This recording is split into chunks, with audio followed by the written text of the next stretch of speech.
Already 16 mm ಹಾಕಿರೋದು sprinkler. ನಾವು ನೋಡ್ದಂಗೆ ಒಂದು 5 ಅಡಿ ತನಕ ರೀಚ್ ಬರ್ತಾ ಇದೆ ನಮಗೆ ಇಲ್ಲಿರೋ ಪ್ರೆಷರ್ಗೆ. ಸೊ ಮೋಸ್ಟ್ಲಿ ಒಂದು ಇದು 2 ಅಡಿ ಇದು,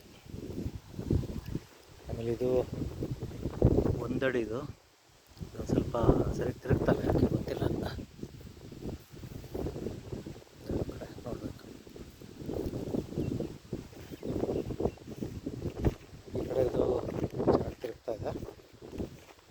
ಸೊ ಇದೂ ಇಷ್ಟು ಕಾಲಿಟ್ರಿ ಅಂದರೆ ಇಲ್ಲಿ ತನಕ ಬರ್ತಾ ಇದೆ.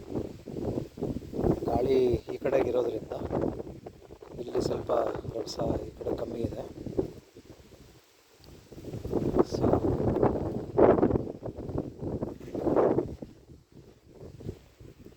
ಇಲ್ಲಿ ತನಕ ಗಾಳಿ ಜೊತೆಗೆ ಅಂದರೆ ಒಂದು ಇದು 6 ಅಡಿ ಕೊಡ್ತಾ ಇದೆ ಇಲ್ಲಿಗೆ.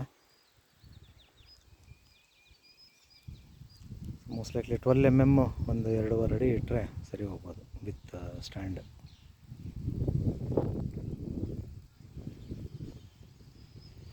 ಇಷ್ಟ ಇದು ನಮ್ಮ ಗಿಡ ಅಲ್ಲಿದೆ, ಆದರೆ ಗಿಡದ ತನಕ ರೀಚ್ ಆಗ್ತಾಯಿಲ್ಲ. ಇದು